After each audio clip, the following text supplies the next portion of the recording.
पढ़ने जा रहे हैं बेटा, इधर बातें नहीं, वो पढ़ने जा रहे हैं ट्रायल बैलेंस, सही है। और यही trial balance double entry system का हुस्न है।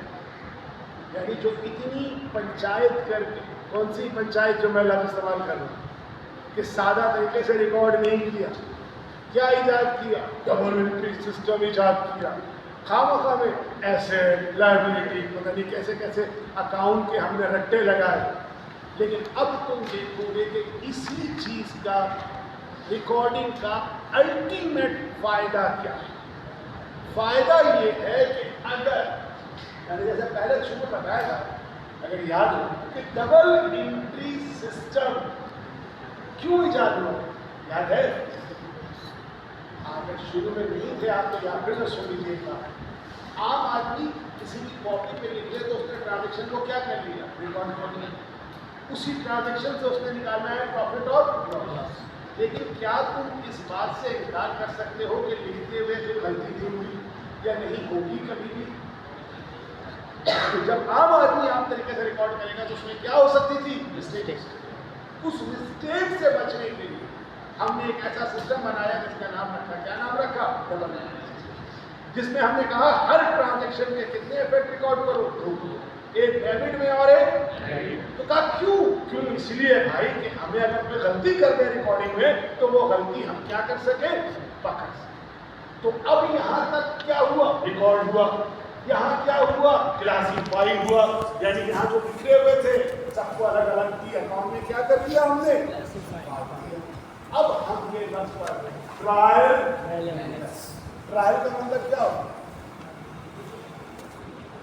ट्रायल का मतलब ऐसे आप सुनते हैं फलां का ट्रायल चल रहा है, केस चल रहा है, किसी किस्म का इन्वेस्टिगेशन करना, किसी किस्म की जांच पड़ताल करना। तो यहाँ तक ट्रायल का मतलब है उर्दू में पड़ताल करना। और बैलेंस का मतलब है कि चेक करना, किसका बैलेंस? डेबिट और क्रेडिट। आपने हर जर्नल एंट्री के अंदर डेबिट और क्रेडिट को हमेशा क्या किया था? बराबर रखा था कि जितना डेबिट था उतना ही क्या होना चाहिए? क्रेडिट होना चाहिए। इसके लिए अब आप बनाएंगे क्या? Trial balance. क्या चेक करने के लिए कि डेबिट और क्रेडिट दोनों बराबर हैं या नहीं। इसीलिए अगर डेफिनेशन पूछे और एमसीक्यूज में आए कि ट्रायल बैलेंस का क्या रोल है, तो याद रखना trial balance check prove arithmetical accuracy. समझते हो? और ना अर्थमेटिक समझते हो? लफ्ज़ सुना है? अरे मैथमेटिक्स तो सुना होगा ना। मैथमेटिक्स में सब आता है, क्या? Plus minus multiply divide. Arithmetics का मतलब होता है प्लस माइनस। समझ में बात? ए से शुरू होता है, मैथमेटिक्स से शुरू हो रहा है एम से, वो किससे शुरू हो जाता है? ए से। सिंपल जमा तफरीक को क्या नाम देते? तो अगर पूछे ट्रायल बैलेंस क्या है, क्या जवाब दोगे? Trial balance is arithmetic accuracy के लिए, चेक करने के लिए बनाया जाता है। ठीक है, पॉज करो, आगे चेक कराने के लिए। और जो भी ये सवाल, चलो ये सवाल पिछले सवाल की कंटिन्यूटी याद रहे कि आप ये टी अकाउंट सारे क्या कर चुके हैं? बना चुके हैं। और टी अकाउंट के सारे पीडी सीडी वगैरह परफॉर्म कर चुके हैं। ठीक है, उसके बाद अब आप क्या प्रिपेयर करने जा रहे हैं? Trial balance. वैसे ही कॉलम होगा, कॉलम में सबसे पहला नाम लिखेंगे टाइटल ऑफ अकाउंट्स। क्या मतलब हुआ टाइटल ऑफ अकाउंट्स? जो आपने हेड ऑफ अकाउंट्स बनाए थे, जिनके पी अकाउंट बनाए थे, जिनका जनरल लेजर बनाया था, वो सारे टाइटल ऑफ अकाउंट्स। और कॉलम डेबिट और क्रेडिट। ठीक है, आज जरूरत नहीं है, एकेडमिक में जरूरत नहीं है, लेकिन प्रैक्टिकल दुनिया में आपको मैंने बताया था कि हर अकाउंट का एक नंबर होता है। याद है?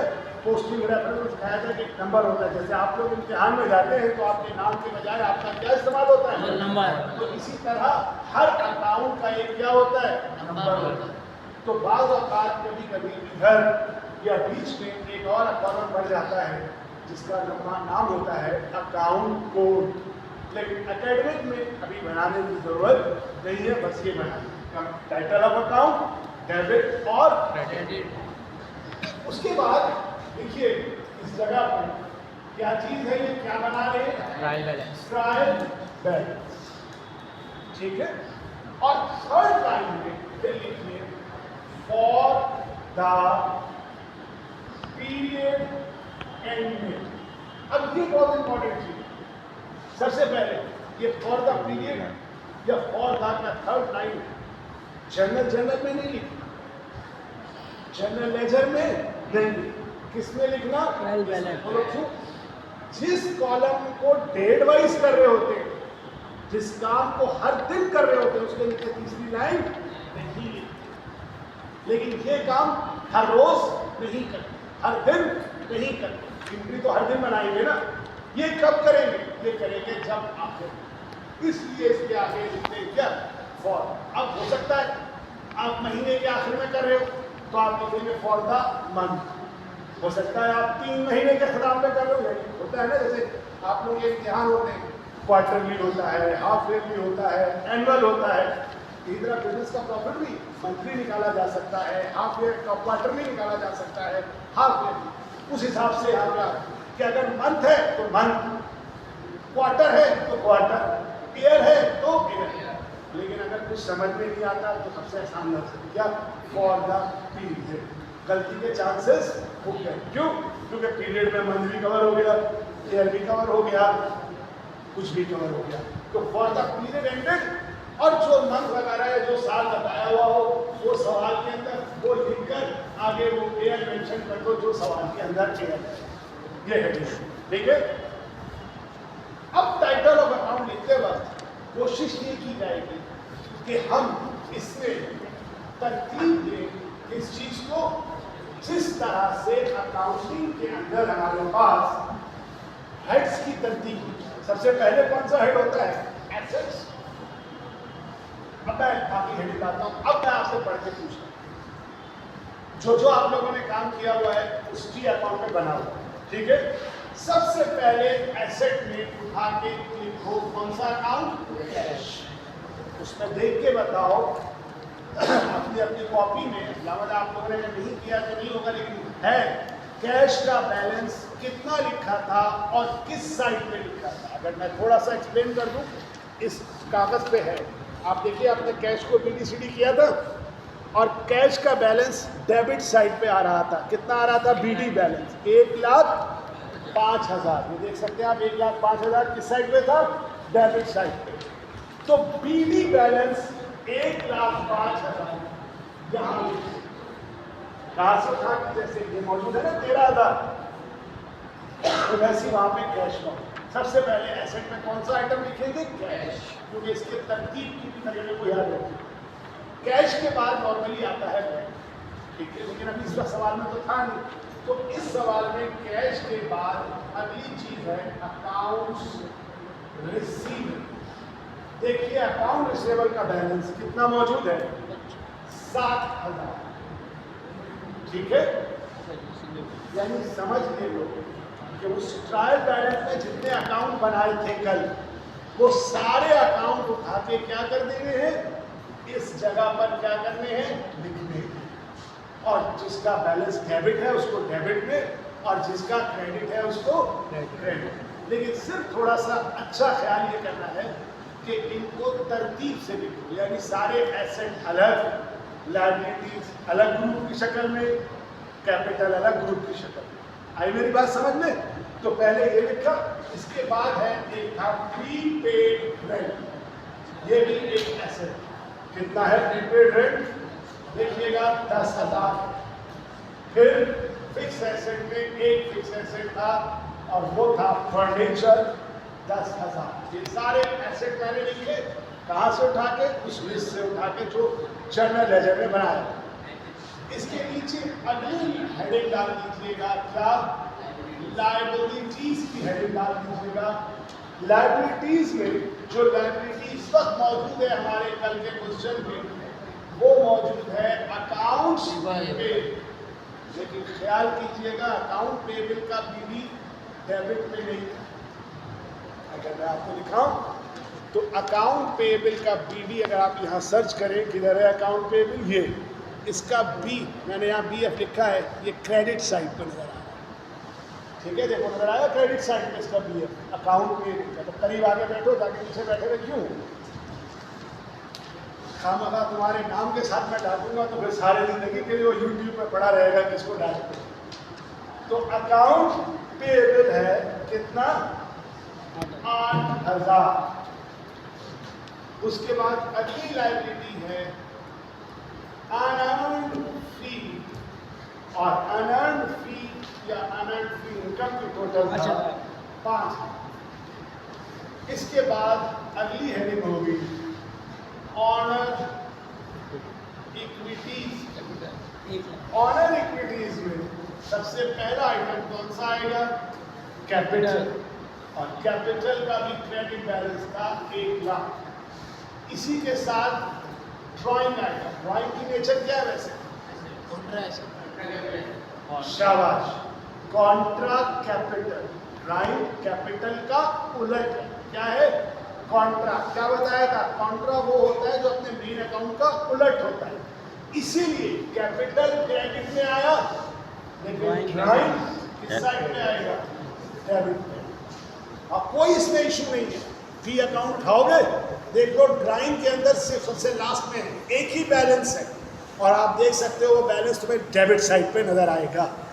15,000 राइट साइड। अब ये तो नजर आ रहा होगा, वरना दूर की नजर कमजोर है। चश्मा चेंज, ड्राइंग 15,000। उसके नीचे अब हेडिंग डालोगे किस चीज की? रेवेन्यू की हेडिंग डालोगे। रेवेन्यू में सबसे पहले आएगा सेल्स।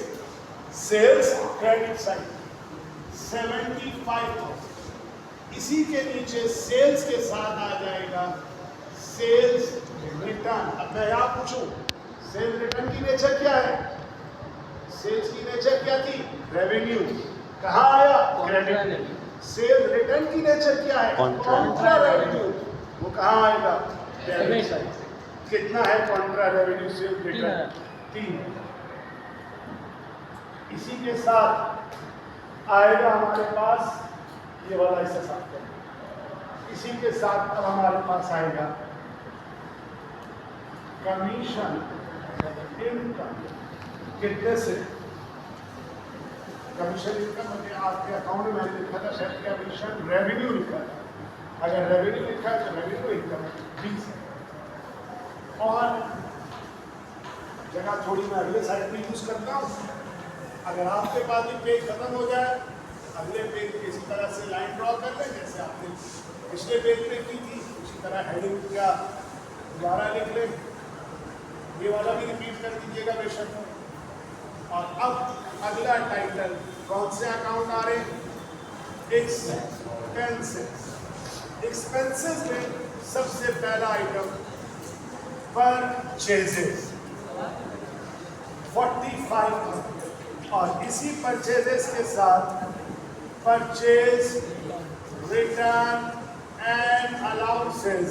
ये क्रेडिट में है। क्या नेचर होगी purchase return allowance? Contra expense. Purchase की नेचर एक्सपेंस, परचेज रिटर्न देखो उसके अपोजिट। और लास्ट आइटम सैलरीज एक्सपेंस। कितने से? 15,000। अब ये सब आपने टी अकाउंट से उठाते गए। जिस टी अकाउंट में सीडी और बीडी था उसमें से कौन सा बैलेंस पिक किया? बीडी। डेबिट में हो तो डेबिट में, और कल को बीडी क्रेडिट में हो तो क्रेडिट। और लेकिन एक बात याद रखिएगा, नॉर्मली एसेट का बैलेंस, ये लिखना नहीं है सिर्फ समझाने के लिए, नॉर्मली एसेट का बैलेंस हमेशा कहाँ होगा? डेबिट। और एक्सपेंस का बैलेंस कहाँ होगा? डेबिट। देखिए ये डेबिट है, देखिए ये डेबिट है, देखिए ये सारे कहाँ हैं? डेबिट।